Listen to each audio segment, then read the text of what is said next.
Carey in your side? Well, his form today was terrific, and it has been ever since he's played 350 really good games of footy. I mean, he's had a bit of a rough spot in the middle of this year with injury, and he did well to fight his way back. And his form over the last 4 or 5 games, and the 4 or 5 games that we've won, has been great. And he really has got the bit. Well, that was 50 games ago, and in fact, Peter Carey has now played 400 senior games. He played that 400th game yesterday. Welcome, Coleman, and a couple of late.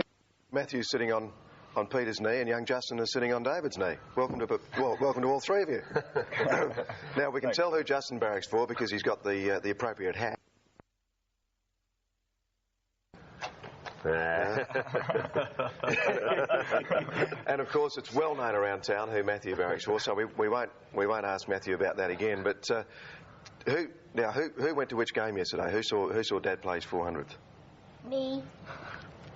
Matthew, where were you? At the South game. Well, you would have been pretty happy about that, to see them win. Yes, I was. Oh, that's great. Who took you to the football yesterday? Di Campbell and Rodney Campbell.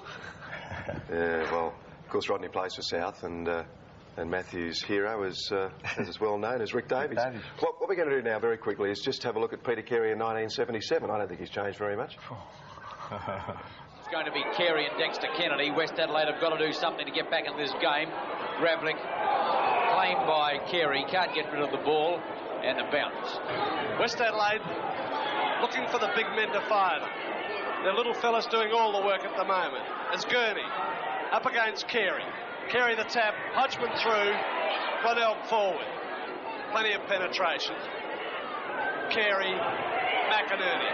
That's the combination as Glenelg go forward. Jim Lee, who's put in a fine team performance in containing Glenn Hewitt, has the kick from centre half back and screws it to the half forward line. Carey there nonchalantly plucks it out of the air, and with kick number 11 could make the distance.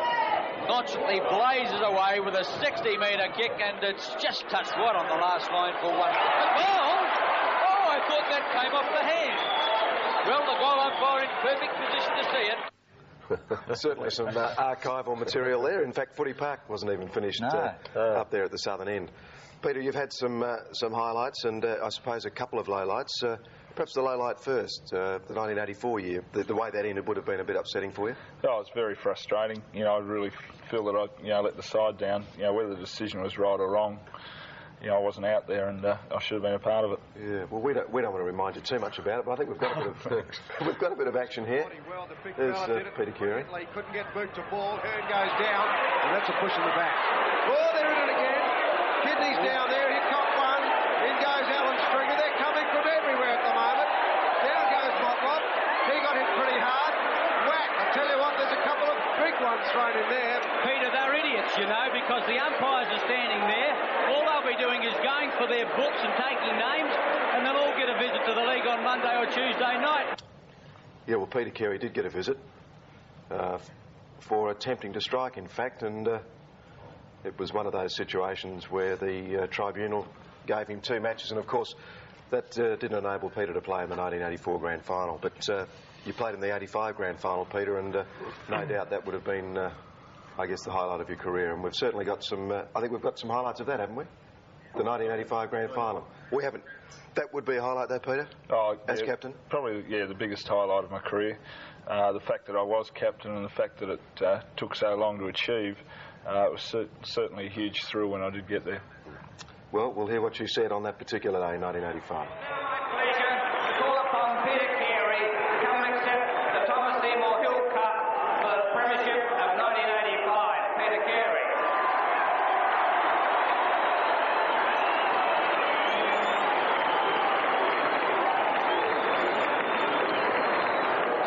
First of all, commiserations to North Adelaide. We've been there before, we know how they feel. And I think I'm the proudest man in Australia at the moment. The 19 guys today are absolutely fantastic. Congratulations to Graham Corns, he's done a fabulous job. And Hewitt, it feels tremendous. Thanks very much.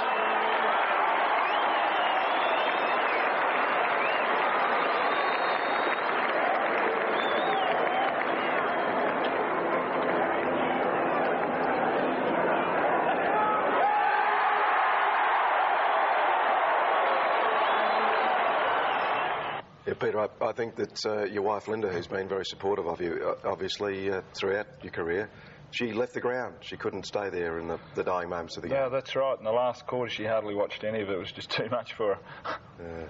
What about you, Justin? You would have stayed. You would have stayed, wouldn't you? I don't remember. That was only last year. A year's a long time, and little fellas like. What about this year, Peter? Obviously, at the beginning of the year, and you're in the twilight of your career, but did you feel that you would be able to play as well as you are, in fact? Because 400 games, you normally look at a guy that's just about down and out, but you don't look down and out. You're playing very well. Yeah, I guess, you know, at the beginning of each year these days you think whether you'll be able to get a kick and whether you're going to be valued to your side. And, you know, my early season form was a bit of a concern and, you know, it's made me, I guess, more determined to, when I did get back onto the ball to do the job. But I thought you had to play on the ball, Peter. I thought it was a similar situation with Russell Lee, but he pensioned himself off to a forward pocket, and I thought he still could have been valued to the Port Adelaide side if he'd put himself in a key position, and I felt the same thing was happening to you. You had to be on the ball to be valued to the side. Yeah, I guess there's, you know, there's 32 or 33 games in a year, and to ruck most of those games is pretty demanding, I guess, and I think Graham wanted to give me a fairly quiet introduction to the season. And a big finish. Yeah, hopefully. I know that you've talked a fair bit to the press and the radio in the last week or so when you've spoken about coaches and about some of your opponents. What about Jeff Saru? You were telling me on Friday night about Jeff. He was a guy that you had a bit of a go with. Yeah. Oh, we used to have a few verbal clashes on the field, not only verbal. No, just one day he made an inference that I was pretty weak, that I didn't have a go in the VFL, and he was telling me how many games he'd played in the VFL. And I said, that's funny, Jeff, you would have played a lot less because they wanted me to get me over there to replace you. Yeah. That was down the bay, I remember that. That's true. I can remember really that. got the big fella, not the big fella, got the Jeff Saru guy was getting frustrated. He was throwing, you know, backhanders and that. But, he was really from the old school, though, Jeff Saru. He really liked to get involved in that, you know, slanging matches and anything, to try and put people off. I remember on the first games I played with him, one of our fellas went down and big pup ran about 100 yards over to the fella from the opposing side that had felled one of our players and said, I saw you do it and I won't forget you. I've had that for years. He was a very competitive player, Jeff Saru, but just a touch difference in the level of skill and ability between Jeff and Super. Just a fair bit, wasn't there? Just a touch. But anyway, we've been talking about top ruckman this year. We mentioned Russell Johnson and Mark Micken and Frank Spiel. Throughout your career, who do you think has been the one hardest that you've had to combat? Oh, Rick Davies, without a doubt. You know, over a number of years, you know, he's an out-and-out champion, had the ability to completely dominate games. You know, I remember some of the stats that he used to get. You know, he used to be 20 kicks, 15 marks, 20 handballs and 40-odd hit-outs. And a ruckman probably don't do as much these days as they used to in his days. He used to just dominate games, and he certainly was the biggest challenge that I had over my career. But he's Matthew's favourite player also. Yeah, he is. But because of a different reason, Matthew, isn't he? That's right.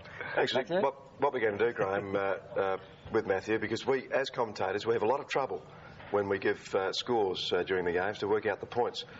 Kim Dillon's worked out a couple to throw to you, Matthew. Can you... Actually, I have a lot of trouble with these, Matthew. We spoke about your father's skill, but I was amazed at this. Now, have a look how quick he can work these scores out. 17 goals, 12. 114.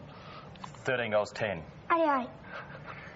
9 goals, 15. 69. Quick, help me. I threw one at him before over there, 48 goals, 50 or something like that. 330. I can't add on 6 points.